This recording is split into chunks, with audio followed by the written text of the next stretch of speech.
Selamat pagi, saudara-saudara yang saya kasih dalam Tuhan Yesus Kristus. Juga saudara-saudara yang sedang mengikuti kebaktian secara online dimanapun saudara berada. Puji Tuhan, hari ini kita boleh kembali lagi berkumpul bersama-sama. Beberapa waktu yang lalu di Jakarta hujan lebat dan tergenang air atau banjir di mana-mana.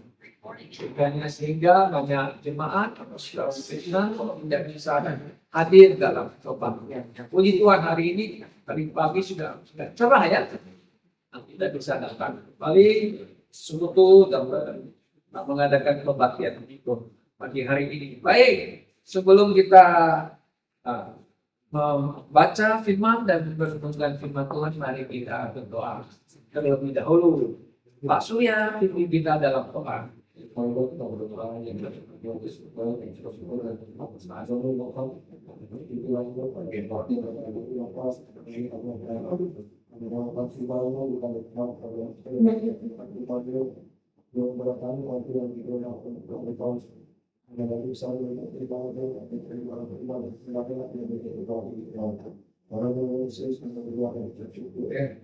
Amin.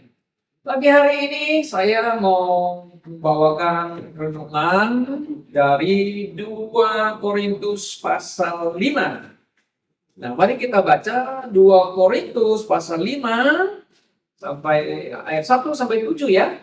Mari saya baca, saudara perhatikan. 2 Korintus pasal 5. Karena kami tahu bahwa jika kemah tempat kediaman kita di bumi ini dibongkar, Allah telah menyediakan suatu tempat kediaman di surga bagi kita. Suatu tempat kediaman yang kekal yang tidak dibuat oleh tangan manusia. Sebab kita di dalam kemah ini, kita mengeluh karena kita rindu mengenangkan tempat kediaman surgawi di atas tempat kediaman kita yang sekarang ini. Sebab dengan demikian kita berpakaian dan tidak kedapatan terancam. Sebab selama masih diam di dalam kemah ini kita mengeluh oleh beratnya tekanan. Karena kita mau mengenakan pakaian yang baru itu tanpa menanggalkan yang lama. Supaya yang fana itu ditelan oleh hidup. Tetapi Allah yang justru mempersiapkan kita untuk hal itu. Dan yang mengaruniakan roh kepada kita sebagai jaminan, sebagai sesuatu yang telah disediakan bagi kita. Maka oleh karena itu hati kami senantiasa tabah. Meskipun kami sadar bahwa selama kami mendiami tubuh ini, kami masih jauh daripada Tuhan. Ayat yang ke-7. Sebab hidup kami ini adalah hidup karena percaya, bukan karena melihat. Tapi hati kami tabah dan terlebih suka kami beralih dari tubuh ini untuk menetap pada Tuhan. Nah, tema dari teks yang kita baca hari ini adalah hidup oleh iman, bukan pandangan. Nah, Paulus menulis surat ini kepada orang Korintus, jemaat Korintus. Tentu ini juga untuk orang percaya ya, saudara-saudara ya. Nah, orang-orang yang percaya, orang-orang yang telah diselamatkan, yang masih tinggal di dunia ini. Di dunia yang penuh dengan apa? Ketidakpastian. Dunia yang penuh kejahatan.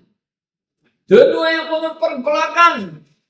Apalagi kita menghadapi dunia yang saat ini, saudara bisa lihat melalui HP, berita-berita ya. Nggak perlu nonton pun kita bisa tahu di HP itu udah banyak. Medsos itu bisa menyampaikan berita-berita dunia. Perang sana, perang sini, hantam sana, hantam sini, kan begitu.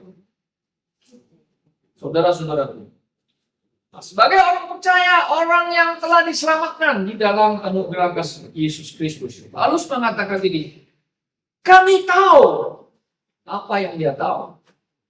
Saudara tahu? Saya pernah khotbah mengenai, apakah saudara tahu? Banyak yang kita tidak tahu ya. Kita tidak menyadarinya. Ya kan? Nah, Kami tahu bahwa jika kemah tempat kediaman kita di bumi ini dibongkar, maksudnya apa itu? Paulus mungkin mengambil ilustrasi di PL. Ya, di PL. Di PL itu orang-orang Israel kalau mau bertemu sama Tuhan Allah melalui imam-imam atau melalui Musa, mereka harus pergi ke kemah, tenda itu kemah juga, menyembah Tuhan Allah, menyembah Yehova, menyembah Elohim. Gitu. Ada tenda. Nah, tenda itu kan tempat ibadah, pertemuan atau bertemu dengan Tuhan. Tenda itu bisa dibongkar-bongkar. Kalau Israel maju, tendanya dibongkar lagi, dipasang lagi. Kan gitu kan? Ya kan? Kalau mau pergi lagi ke satu tempat, tendanya bongkar lagi, pindah lagi ke tempat yang satu gitu ya. Nah, mungkin dipakai ilustrasi kemah. Jadi tubuh ini sebenarnya adalah apa? Kemah. Atau Paulus juga mengatakan baik suci. Kemah, di mana kita kemah ini yang kita pakai ini ada jiwa dan rohnya kita pakai. Satu hari ini akan dibongkar misalnya. Bongkarnya artinya kita kan mati ya. Tubuh masuk ke tanah. Ya enggak? Nah, jiwa rohnya kemana? Kalau percaya Yesus, surga kan? Kalau nggak percaya Yesus, ke neraka. Nah, sekarang kita mau tanya, tempat neraka itu di mana? Kalau di Alkitab, di Lukas pasal 16, Lazarus semasa dia mengatakan bahwa di bumi itu ada neraka. Kalau menurut ilmu istilah ilmu biologi, bukan biologi, ilmu pengetahuan ilmu yang tentang bumi ini ya, bahwa di tengah-tengah bumi ini ada namanya magma. Maknanya karena magma itu kalau mau meletus meletus maka seperti apa? Volcano itu gunung Merapi meletus keluar itu. Itu magma dari mana ya? Soalnya dari luar bumi. Banyak orang bisa nggak percaya. Saya nggak percaya. Nah, neraka sebenarnya gambarannya adalah tempat yang nggak nyaman, tempat penderitaan, susah.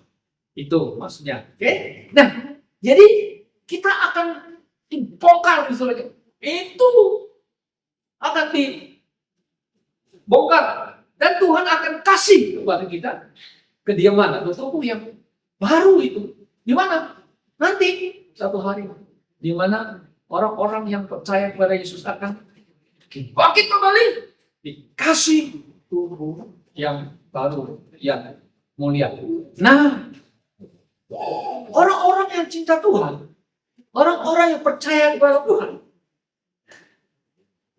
mereka merindukan Tuhan, kami mau kembali aja ke surga, bongkar, nggak apa-apa, supaya kami mendapatkan istilahnya kemah yang baru, tahu tubuh yang baru. Kenapa? Karena kami di dunia ini hidup kami penuh keluh kesah. Ya, hidup kita kan penuh keluh kesah kan? Apalagi orang-orang Kristen yang ada di tengah-tengah masyarakat yang benci orang Kristen. Bahkan orang Kristen dibunuh. Seperti yang terjadi di Nigeria, Kongo, di Ethiopia, di Somalia. Bantai orang Kristen. Yang bela orang Kristen di dunia ini hanya ada satu presiden yang orang benci. Siapa dia?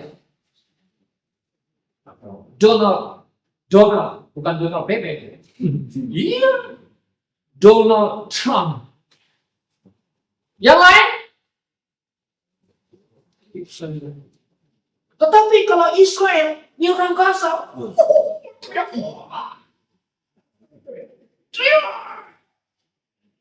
Tapi kalau orang Kristen dibunuh, Diam. Makanya saudara, kita lihat di dunia ini penuh kejahatan.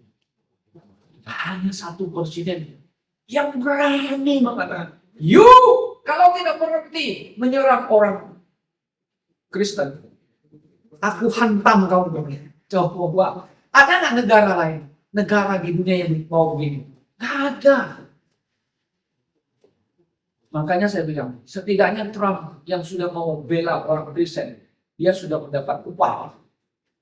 Ini kalau you buat baik, dia mau hantam orang-orang jahat lagi.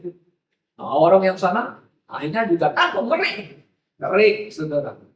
Ya, bukan berarti Trump nggak pernah buat kesalahan, bukan, kita nggak mau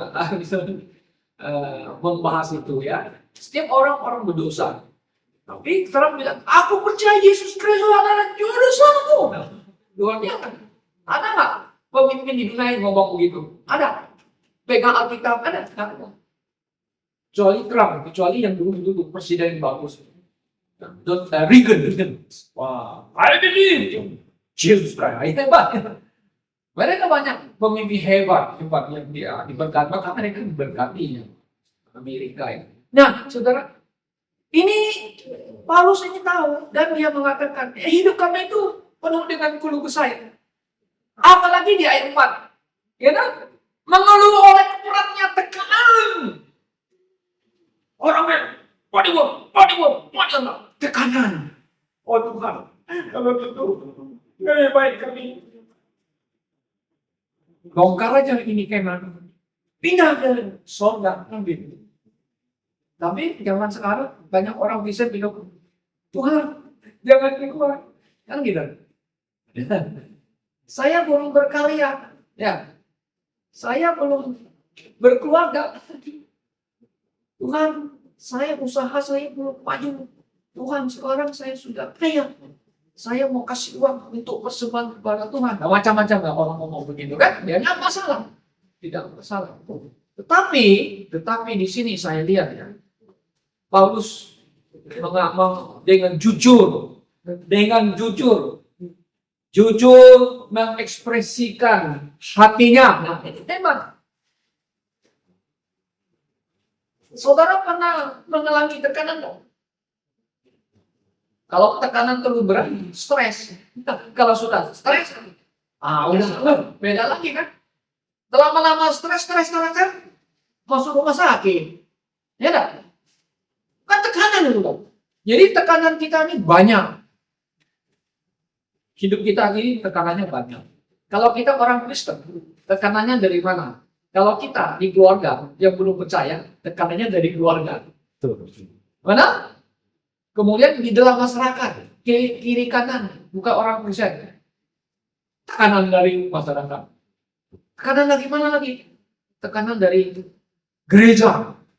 Waduh, tekanan gereja maksudnya begini. Sebenarnya ini tekanan begini. Oh, kita harus hidup dengan saudara seiman dengan baik. Jangan buat salah itu kita di judge, dihakimi ya. Wah, tekanan juga kan. Wah, saya nggak boleh begini. Wah, saya mau cari istri orang Kristen. Itu juga ada tekanan loh, betul? Ya kan? Oh, susah ketemu cewek Kristen yang gimana loh? Wah, ada tekanan juga. Macam-macam tekanan. Tapi itu bukan hanya disebut tekanan yang memberatkan hati, tapi ini adalah ajaran Tuhan yang mengingatkan kita. Tapi yang berat di luar, mana ya? Di luar. Oke. Nah, ini adalah tekanan yang berat. Oke. Nah, apa yang dikeluhkan oleh Paulus? Dia ingin, udahlah, aku mau supaya kembali ke surga. Oke. Nah, tapi kita masih hidup di dunia ini. Puji Tuhan, saudara. Ayat 5 mengatakan, ya kan? Nah, tetapi Allah yang justru mempersiapkan kita untuk hal itu dan yang mengaruniakan roh.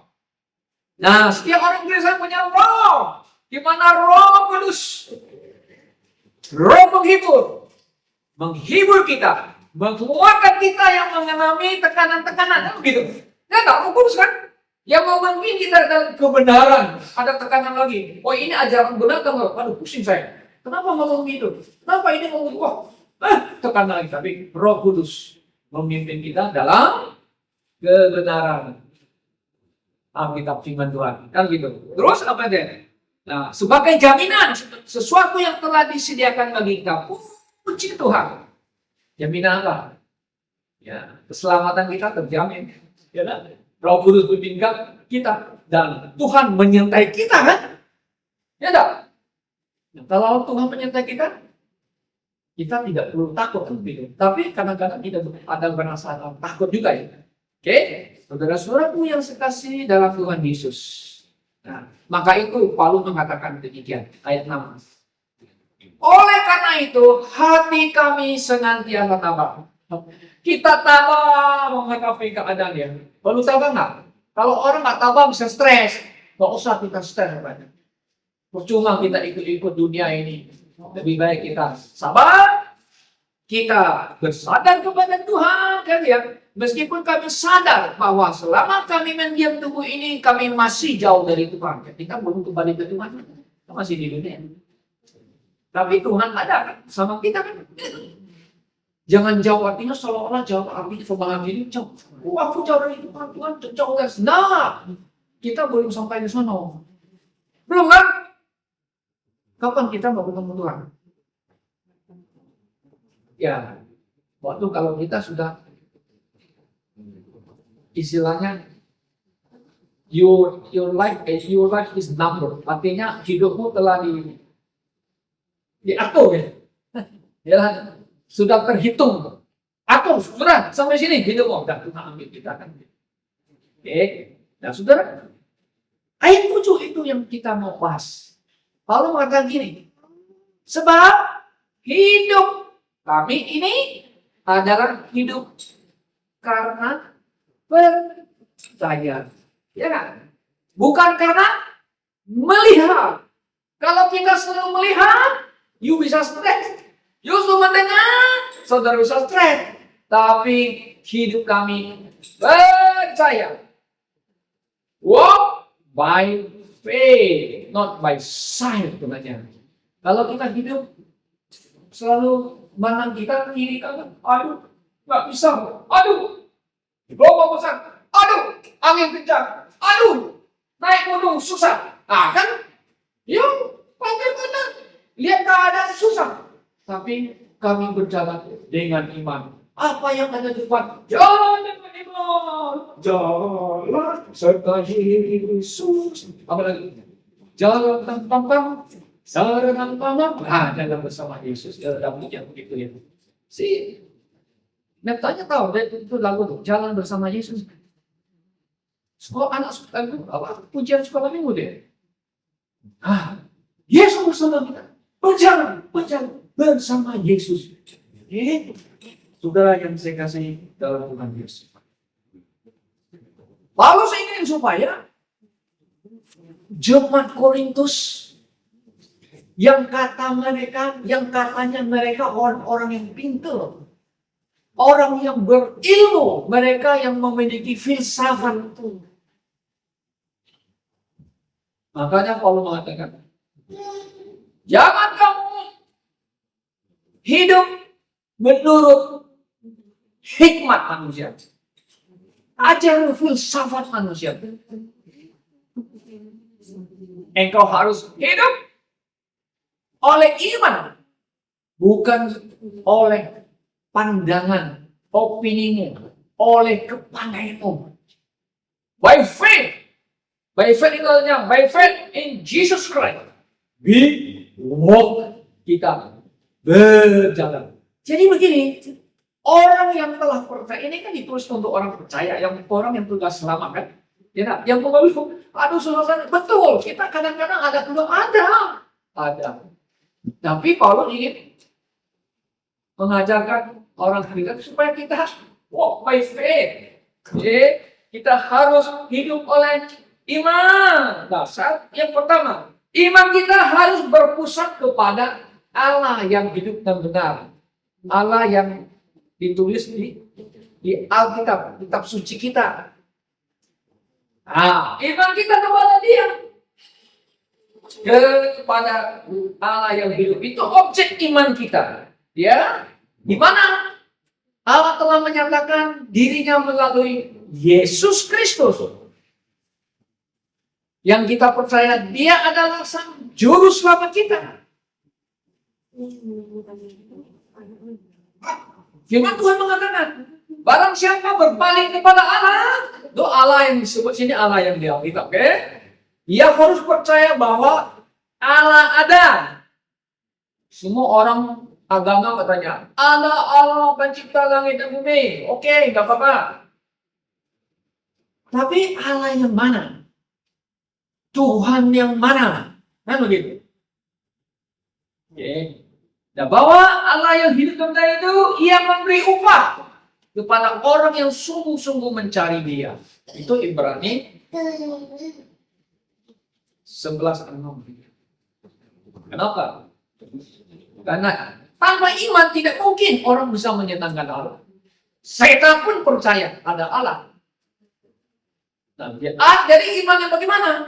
Iman kita adalah iman yang objektif atau berfokus kepada yang hidup dan benar, yaitu Allah kita yang ada di dalam nama Yesus Kristus. Nah, saat itu yang pertama dulu ya. Jadi kita berjalan percaya iman kita karena kepada Tuhan Allah yang hidup dan yang benar. Oke, nah kemudian kita lihat iman kita yang kita percaya pada Tuhan. Oke, iman itu harus dinyatakan dengan apa? Dengan ketaatan. Tadi pujiannya apa? Trust and obey. Percaya dan patuh. Anda mau bahagia nggak? Bagaimana mendapat bahagia? Trust and obey. For there's no other way to be happy in Jesus. Got to trust and obey. Nah itu bahasa Inggris lebih bagus. Ya kan? Kamu mau bahagia? Gimana caranya? Trust. Nah di sini ada trust. Kata percaya. Percaya kepada apa? Objek kita. Yesus. Pada Allah. Obey. Obey apa? Obey His word. Firman-Nya. Nah jadi itu adalah ada buah daripada iman, percaya kita melalui ketaatan.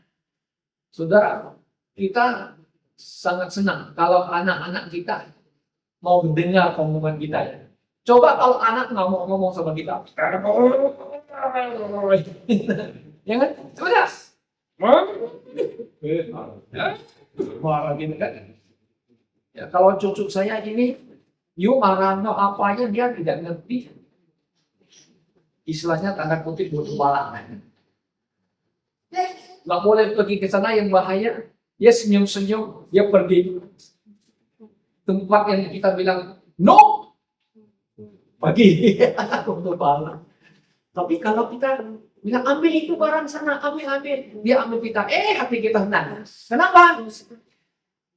Karena ada taat. Kalau nggak taat, nah udah marah. Ya pernah gimana? Kalau kamu nakal, beda. Kalau lu taat, happy ya mamanya ya. Nah, saudara yang saya kasih dalam Tuhan ini hanya ilustrasi kita. Dengan Tuhan kita kan gitu, benar? Nah, kita mentaati itu artinya apa? Bukan supaya masuk surga, jangan salah. Tapi kita mau menyenangkan Tuhan kita. Oke, itu iman harus dinyatakan dengan ketaatan. Nah, ketaatan itu bukan tindakan kita, ya kan? Maka itu di Yakobus 2:17. Ya, banyak orang kutip kayak ini. Iman tanpa perbuatan adalah mati. Itu tanda kutip ya. Iman tanpa perbuatan mati. Jadi kalau ada perbuatan, ada iman. Nah, ini jangan salah paham.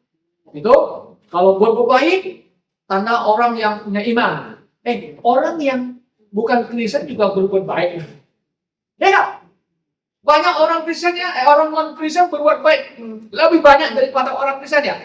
Wah, mereka punya iman lebih hebat dari kita. Ya, betul. Kalau kita perbanding-bandingkan kan, betul nggak? Suci itu banyak keluar duit banyak kok.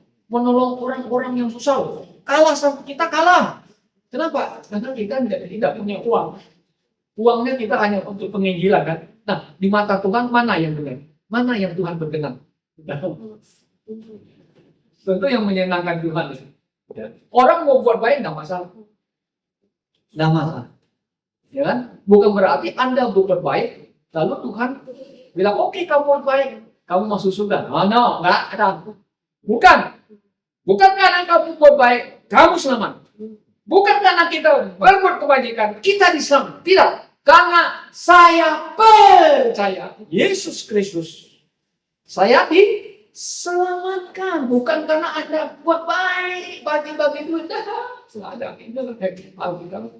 Tapi keselamatan kasih karunia. Di mana saudara respon menerima dengan apa? Percaya. Kan saya percaya Yesus mati menembus dosa saya. Oke. Nah, jadi ada tindakannya. Oke. Jadi tindakan iman, buah yang kita lihat karena iman kita. Baik, karena iman kita kepada Yesus Kristus. Nah, kita lihat beberapa contoh di Alkitab ya. Di Ibrani juga diberikan contoh. Oke. Bapak Abraham, dia percaya kepada Tuhan yang hidup dan yang benar, kan? Ya kan? Dan Tuhan memanggil dia, dan dia taat. Aku akan memberikan kamu tanah perjanjian. Di mana Tuhan? Dia nggak tanya, di mana Tuhan? Kamu tinggalkan kampung halamanmu. Dia ikut. Terus deh, mana Tuhan?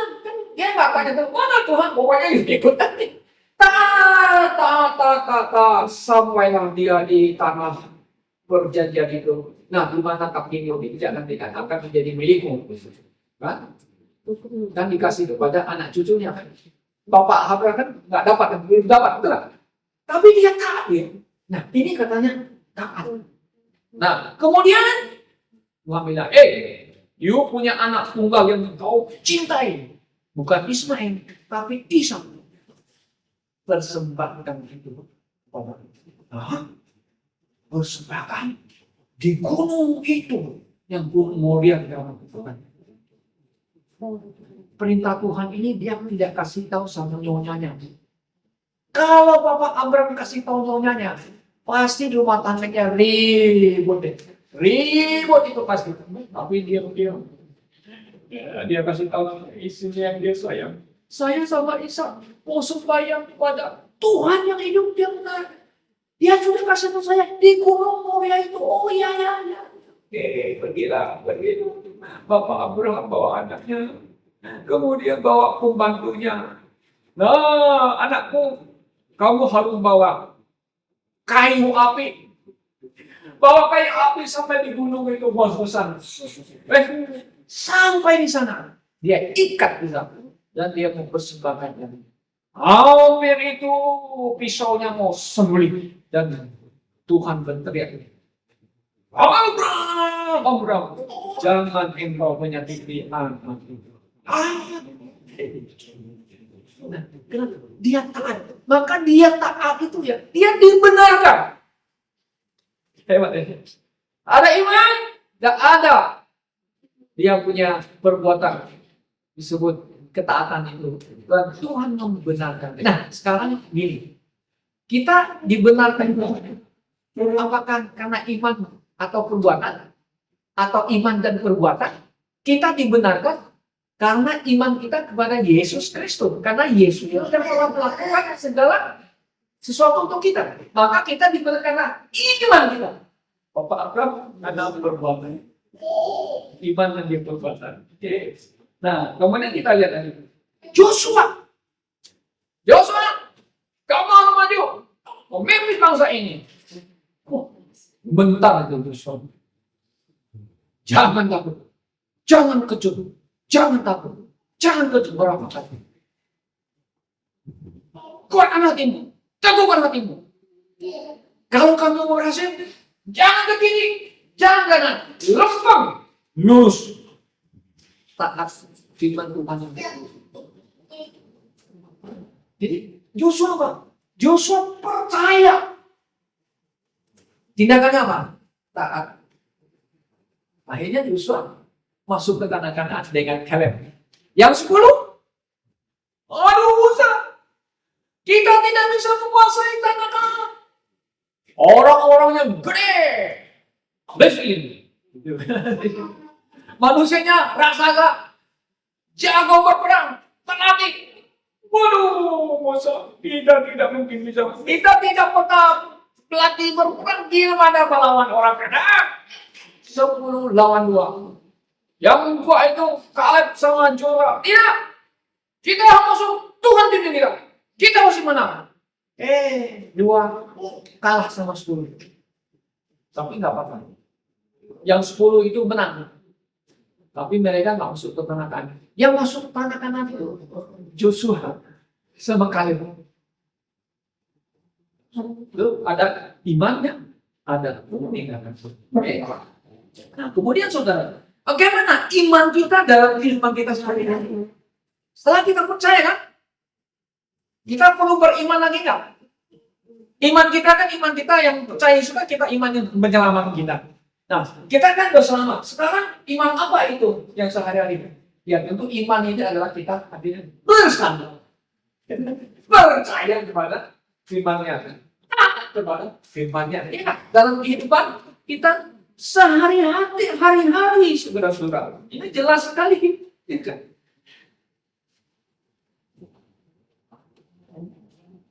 Nah, ketaatan iman itu muncul dalam kehidupan kita sehari-hari. Dalam kehidupan kita sehari-hari, kita tunjukkan kepada orang, saya percaya kepada Tuhan Yesus. Ya saya, dalam kehidupan saya buktikan dengan hidup saya. Yang saya orang selamat. Karena saya percaya, Yesus Kristus Tuhan saya. Kalau saya mati, saya mau surga. Oh itu omonganmu benarnya. Ya betul. Ini kepercayaan saya. Tetapi, buktinya, saya selamat. Nah, buktinya, saya ini orang-orangnya rajin ya, ikut ya, persekutuan dan sebagainya. Ini salah satu bukti. Tapi itu juga tidak bisa menjadi jaminan. Tapi banyak orang ke gereja, ada juga yang belum selamat kan. Hanya dia mau ikut aja kebaktian, kita tanya. Ya kan? Oke. Ya, memang kita harus tunjukkan dalam hidup kita, saudara-saudara. Ya. Yang penting sikap kita sebagai orang yang percaya bukan hanya mendengar firman Tuhan, tapi apa? Melakukan firman Tuhan itu. Nah ini yang harus kita ingatkan. Bukan mendengar, tapi melakukan firman Tuhan di dalam hidup kita. Nah, sikap kita adalah selalu bersandar kepada kebenaran firman Tuhan ya dalam hidup kita, bukan bersandar kepada kepintaran saya. Nah, Amsal pasal 3 mengatakan ayat 56, percayalah kepada Tuhan, jangan percaya kepada dirimu sendiri. Kan gitu. Apalagi percaya kepada orang mati, orang percaya orang bisa bohong kita, bisa nipu kita. Apalagi dalam gereja. Aduh, saudara kita lihat banyak orang juga yang bilang haleluya, haleluya, sampai di luar haleluya, haleluya. Di gereja, aku sayangmu, aku setiamu. Sudah di dalam luar gereja tidak setia lagi. Gitu, tidak bersandar lagi kepada aku dalam aku, ayo mari kita angkat tangan, bersandar-sandar sama Tuhan. Di luar bersandar bukan sandar Tuhan, sandar orang lain. Nah, jadi Alkitab jelas. Amsal pasal 3 kan tadi, ya ayat 56 sandar. Kemudian kita lihat lagi. Kita bersandar penuh kepada Tuhan yang apa? Mengasihi kita, kan gitu. Yang menuntun kita, kan gitu. Nah, kemudian Paulus menulis di Roma 8 ayat 24. Mari kita baca. Roma 8 ayat 24. Roma 8 ayat yang ke-24 berbunyi demikian, mengatakan, sebab kita diselamatkan, puji Tuhan, dalam pengharapan. Kalau orang yang sudah diselamatkan punya pengharapan enggak? Punya dong, pasti masuk surga dong. Ya, tidak bisa hilang kan itu. Tapi pengharapan yang dilihat, nah kalau yang bisa dilihat apa? Bukan pengharapan lagi. Semu, ya itu ya pengharapan, bukan yang kekal. Sebab bagaimana orang masih mengharapkan apa yang dilihatnya? Nah, kemudian ayat 25. Tapi jika kita mengharapkan apa yang tidak kita lihat, kita menantinya dengan apa? Tekun. Tubuh saya, kemah saya akan dibongkar. Puji Tuhan, saya akan dapat yang baru. Akan tinggal diam di surga. Itu harapan saya. Pak, jangan dulu. Aku belum siap. Ada orang ngomong begitu ya? Belum siap. Kita jadi orang Kristen kapan saja harus siap ya? Siap. Siap. Kapan saja. Yesus akan datang, Pak. Yes. Kapan dia datang? Saya tidak tahu. Orang Kristen yang telah selamat harus siap. Siap di mana pun. Nah, kita selalu berpengharapan yang tidak lihat. Jangan takut. Kalau yang bisa dilihat, nggak usah takut. Itu kan pandangan dunia. Mereka hanya lihat dunia aja. Yang banyak duit, ya duitnya ada di sana. Hidup saya banyak di Singapura. Pandangannya sana. Bukan pandangan di surga. Saya nggak punya uang banyak. Saya ada uang, tapi nggak punya. Gitu ya. Tapi kita punya deposito yang kekal di surga. Ya, yang kekal nanti di surga. Nah, sudah saya kasih kepada Tuhan Yesus. Nah, begini ilustrasinya lagi. Hidup oleh iman, bukan pandangan. Dunia hidup oleh pandangan mereka, filosofi mereka, akal mereka. Tergantung menggantungkan diri dengan situasi, kondisi, keuangan dan sebagainya. Kita tidak ada. Kita berharap dengan iman di dalam Tuhan Yesus. Ada seorang anak. Dia pegang erat tangan bapaknya ketika masuk di ruangan yang gelap. Saya takut. Dia pegang bapaknya. Jangan takut. Ada bapak. Dia pegang. Pegang. Kenapa? Kemudian dia tahu, papanya pasti bisa membawa dia keluar dari ruang gelap ini. Karena itu, dia pegang tangan bapaknya. Artinya, percaya kepada bapaknya. Saudara mungkin punya pengalaman nantinya. Kalau saudara berenang di kolam renang, kan orang tuanya cepu masuk ke kolam renang ya. Kan anak-anak itu juga, sini, loncat. Aku gak bisa berenang kan, gak bisa ngomong gitu. Dia bapaknya udah berenang ya suara. Wah, loncat. Kenapa dia berani loncat? Dia berani gitu. Karena dia percaya ada bapaknya situ bisa nolong dia sekalipun memang dia bisa tenggelam. Betul nggak? Itu namanya percaya. Anak itu hebat. Kamu semua orang kalian kalau mau surga katanya harus seperti anak ini. Maksudnya mau surga seperti anak itu. Karena anak percaya dengan tulus loh. Hebat. Tulus percaya pada Tuhan. Nah sekarang kamu percaya Tuhan dengan tulus nggak? Gitu. Sungguh-sungguh percaya gitu. Sandar kepada Tuhan kan? Ya itu yang pertama. Nah kemudian kedua kita ambil ilustrasinya Petrus. Petrus itu suka kalau apa wah yang ngomong dia ngomong. Satu hari mereka kan di Danau Galilea. Nah ini nomor kita suka Galilea. Padahal Yesus tak bersama dengan mereka. Mereka naik sampah gitu kan. Ini ada orang kejam. Wah, ada gelombang besar. Aduh, bahaya ini. Ada angin tofan besar. Tiba-tiba Yesus berjalan di air. Ini kan masih gelap. Kok ada ada orang? Gitu. Ada hantu. Mereka kan. Hantu itu roh. Hantu ya. Ya kan? Hantu. Gitu. Jangan takut. Aku. Sini maksudnya aku. Aku. Yesus. Yesus. Kalau engkau benar Yesus, suruh saya berjalan di air mencapai ini. Kamu atau kepada Yesus. Oke, Petrus, sinilah. Jalanlah. Sampai tempat saya. Woi, Petrus. Cuma naik dulu. Kok bisa jalan di air? Jalan. Tetapi kelihatan ada angin kiri kanan dia. Lihat kiri kanan dia. Lihat kiri kanan. Lihat dia tenggelam. Oh, Tuhan Yesus tolong saya. Nah, ini pelajarannya. Tadinya pertama dia fokus kepada Yesus. Dia pakai jalan. Sini kamu. Yes, Yesus. Aku jalan. Tapi dia ada angin. Dia kiri kanan. Ada angin. Ada laut. Gelombang. Mau tenggelam dia. Nah, ini aja ilustrasi kita. Ilustrasi apa? Kita harus percaya, fokus kepada siapa?